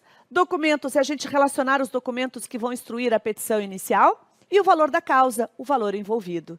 Então, essa é a estrutura básica das nossas ações, com as particularidades que daí cada uma das leis que regulamentam essas ações vão nos pedir. Então, a gente grifou de forma estratégica nessas leis, para que você lembre que os outros requisitos da peça estão na lei, estão o nosso grande aliado na prova, é o nosso vademécum. E com isso, então, a gente termina a nossa revisão de processo constitucional. E aí, vamos lembrar o seguinte, é natural agora, no final do curso, que você diga, poxa, poderia ter estudado melhor, poderia ter feito mais os simulados, poderia ter feito mais os exercícios. É muito normal, e se você está com essa sensação, saiba, realmente é muito comum, que você pense, poxa, eu podia ter feito mais do que o que eu fiz. Mas acalme seu coração, pense que você fez o que você conseguiu dadas as circunstâncias, né, na preparação. E o que você tem que pensar agora? Agora você pensar que, no domingo, você vai se concentrar e vai gastar energia no que você sabe. Eu não quero que você fique derrapando, perdendo muito tempo de prova no que você não sabe. Então, se eventualmente, lá na questão 3, letra B, não sei, chutando aqui, né? Você se depara e fala, puxa, eu não sei a resposta da questão 3, letra B. Sabe o que você vai fazer? Deixa de lado. Gasta energia no que você sabe. Foco no que você sabe. Vamos lembrar que a gente não precisa tirar 10, a gente precisa tirar 6. Então, gasta sua energia no que você sabe. Quantas experiências eu tenho de outros alunos que eles focaram nisso. Poxa, eu não sei tal coisa, mas eu sei outras. Então, eu vou gastar energia, vou me comprometer a dar o meu melhor na parte que eu sei. E, com isso, conseguir a sua aprovação. Então, na hora que você receber a prova, provavelmente vai ser o teu pico de nervosismo. Por quê? Porque é o medo do desconhecido. Essencialmente, esse é o nosso grande medo, né? O que vem na prova? Então, eu lembro que quando eu peguei a prova na minha mão, eu não conseguia ler. Aí eu percebi que eu não conseguia ler porque eu estava tremendo muito, daí eu larguei a prova. Olhei para o lado, como é que estava todo mundo? Igual. Está todo mundo surtando na hora que recebe a prova, né? Por quê? Principalmente medo do desconhecido. Mas aí, a hora que você se identificar com isso, né? Poxa, estou surtando. Você respira e fala, Andréia também surtou. Todo mundo que estava lá na sala com a Andréia também estava surtando. Sim, sou normal. Tá bom. Só que, gente, 3 minutos depois de respiração, você fala, agora chega de surtar e vamos trabalhar. Tá? Daí você se centraliza. Tá bom, surtei porque sou normal, mas agora eu me centralizo. E aí você vai olhar, na redação da proposta da peça, você vai começar a ler por onde? Lá pela parte final, né? Para você o quê? Teu cérebro começar a se acalmar. Já vai dar algumas dicas de qual é a peça processual cabível lá no finalzinho. Então você vai lá ler essa parte finalzinha. Beleza. E nas questões você começa a ler por onde? Também pelas perguntas. Geralmente é só a letra A e letra B, né? O edital até prevê a possibilidade de uma letra C nas questões, mas são raras ainda bem, porque a prova é extensa, né? Então, você vai ler a pergunta da letra A e da letra B, para pelo menos saber onde é que está indo a pergunta, antes de se envolver com o caso. Então, às vezes, a prova da FGV diz, qual medida judicial cabível a ser proposta no STF? Que bom! A medida judicial está lá no artigo 102 da Constituição, porque a competência do Supremo está lá no artigo 102. Às vezes a pergunta fala, qual o recurso cabível? Que bom, você já sabe que é recurso. Aí você vai procurar lá, encaixando, qual é o recurso cabível. Então, às vezes fala, na letra A, qual é como a empresa poderá fazer para desenvolver a atividade econômica que deseja? Aí você já sabe, poxa, está lá na Constituição, na parte da atividade econômica. Se falar sobre direito à saúde, você vai lá nos artigos de direito à saúde. Direito à educação, você vai lá nos artigos de direito à educação. Então, é esse o nosso objetivo, né? Ter um pouco mais de sobriedade ao ler a prova, primeiro pelas perguntas, depois a gente se envolve no caso. E com relação ao tempo de prova, a prova ela não só exige conhecimento, como também exige velocidade. Ninguém fazendo resposta de questão prática em rascunho e ninguém reescrevendo a peça processual em rascunho. Não dá tempo de passar a limpo. Acreditem, infelizmente já tive experiências de alunos anteriores que, embora eu falasse, rascunho é só para você fazer o roteiro, rascunho é para você fazer os teus lembretes. Embora eu falasse sempre isso, já tive experiência, infelizmente, de alguns alunos que fizeram no rascunho. E claro que daí terminou o tempo de prova e não tinha passado a limpo ainda. Gente, não dá tempo de fazer no rascunho para depois fazer no caderno de prova. E lembrando que se eventualmente você escreveu alguma coisa errada, ou você quer reformular o que você escreveu, lá no teu caderno de provas mesmo, o que você faz? Você faz um risco no meio, né? Então, apenas um risquinho no meio. Nada de fazer assim, nada de colocar entre parênteses, nada de fazer X. A gente faz um risquinho no meio da frase. E se for 5 frases, não tem problema nenhum. O edital autoriza, o examinador que vai corrigir a prova não vai nem dar bola para isso. Então, errei um parágrafo todo. Escrevo uma linha no meio das palavras. Pronto. Assim eu vou anular aquela parte e vou continuar sem problema nenhum. Cuidado também com o tamanho da sua letra. Lembrem que o edital não permite nada escrito fora das margens e fora das linhas. Então, cuidado. E talvez no simulado você já até tenha percebido. Se a sua letra é muito grande, não cabe nas 150 linhas. Então, cuidado. Letra menor, letra legível. O edital prevê legibilidade. Sua prova deve ser legível. Significa, se o examinador não conseguir entender o que você escreveu, ele vai te dar 0. E você vai recorrer e ele vai dizer, bom, mas eu não consigo ler, você está dizendo que está escrito isso? Mas eu não consigo ler. E aí ele pode, legitimado pelo edital, dar 0 para nós. Então, cuidar da letra. Não precisa ser uma letra bonita, mas cuidado com a letra. Então, Sobre, então, a prova, cuidado com o tamanho de letra, antes sobre linhas do que falte, não fique pulando linhas, antes sobre linhas do que falte, enfim. E com relação, especificamente, no tempo de prova, o ideal é que você cronometre 3 horas no máximo para a peça processual e 2 horas para as questões práticas. Começo por onde? Pela peça ou pelas questões? Cá para nós, isso é muito individual. Então, o que eu posso só dizer a você é, você vai dedicar mais tempo para a peça processual e menos tempo para as questões. Você tem que acertar a peça e tem que conseguir boa pontuação na peça, aliada à pontuação das questões para poder ser aprovado, né? E a prova é mais extensa. Então, o ideal é até 3 horas para a peça e 2 horas para as questões. Observe, inclusive, se o fiscal de prova na sua sala está anotando direito no quadro a passagem do tempo. Porque, infelizmente, também já tivemos experiência de fiscal que esqueceu de marcar lá na frente, que tinha passado tanto tempo de prova. E aí, quando vai, marca vários X ao mesmo tempo, apavorando a turma, né? A prova, gente, o dia da prova mesmo, passa voando. Então, fique também perguntando que horas são, quanto tempo já passou. Pergunte gentilmente ao fiscal, né? Para não se surpreender, às vezes, com a falha de marcação do próprio fiscal. Infelizmente, a gente também tem que lidar com isso, né? Então, dê uma olhadinha geral na sua prova, até para você poder se acalmar e o desse desconhecido já não se revelar, né? Não ser mais desconhecido. E cronograme para 3 horas e 2. Lembrando assim, que a parte introdutória, a parte inicial, que é a gente fazer o roteiro da peça no rascunho, vai levar mais tempo. Porque é você pesquisando no Vademecum, é você fazendo a roteirização da peça no seu rascunho. Então, é natural que esse rascunho, que é a estruturação toda da peça, leve, por exemplo, 1h30. 2 horas até, pode ser que aconteça. Mas lembre que também está dentro do que é previsto. Na hora de redigir mesmo, você vai ser mais ágil, já que toda a estrutura você terá feito no rascunho. Certo?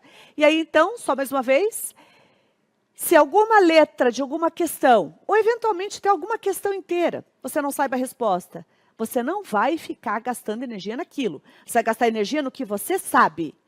Depois de você caprichar muito na parte que você sabe, aí você volta para aquela questão que você não tem muita ideia onde está a resposta. Não fique sem fazer a parte que você sabe, patinando na parte que você não sabe. Isso não. Lembre, o tempo de prova é o nosso inimigo. Temos que ter agilidade também, certo? Por fim, realmente, para finalizarmos, lembre o seguinte. Você merece essa aprovação, ainda que não tenha feito tudo o que você quisesse ter feito, né? Que você queria ter feito. Você merece. E não deu poder para nada, nem para ninguém tirar essa vitória de você. Então, se alguma coisa não muito prevista acontecer no domingo, por exemplo, o fiscal fica atrás de você na aplicação da prova, te incomodando. Claro que você pode pedir gentilmente que ele saia, né? Mas você pensa, não posso dar o poder para o fiscal me reprovar. Tudo que eu vou comentar agora com vocês são exemplos dos meus alunos, tá? Você começa a fazer a prova e o sol está invadindo aqui sua carteira. Você vai tentar afastar, você vai tentar mudar de lugar, você vai tentar fazer alguma coisa. Mas qualquer coisa você pensa, bom, eu não vou dar o poder desse sol aqui de me reprovar. Se alguma coisa sair fora dos eixos, você pensa, bom, eu não posso dar o poder para essa situação me reprovar, eu não posso dar o poder para uma pessoa que quer ficar me gorando me reprovar. E principalmente, eu não posso permitir que eu mesma me reprove. A gente não pode se auto-boicotar. Quando eu escuto um aluno dizendo para mim que ele ficou 1 hora procurando a letra B da questão 3, eu quero morrer, né? É como se fosse uma facada no meu peito. Falei, como assim, cidadão? Você ficou 1 hora para pesquisar a letra B da questão 3. Deixa para lá a questão B da questão 3. Estou gorando a questão 3, letra B? Não, gente, só estou exemplificando, né? Mas o que eu quero dizer a vocês é que isso é auto-boicote.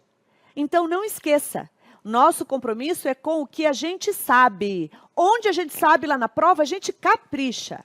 Capricha. Para conseguir a pontuação integral. A gente não precisa saber tirar 10 pontos, a gente precisa tirar 6. Vai lá com energia e com foco no que você sabe. Você vai sair de lá vitorioso. E nós estaremos aqui aguardando essa vitória, com notícias dessa vitória, para comemorar juntos essa luta. Uma boa prova para vocês, que Deus abençoe.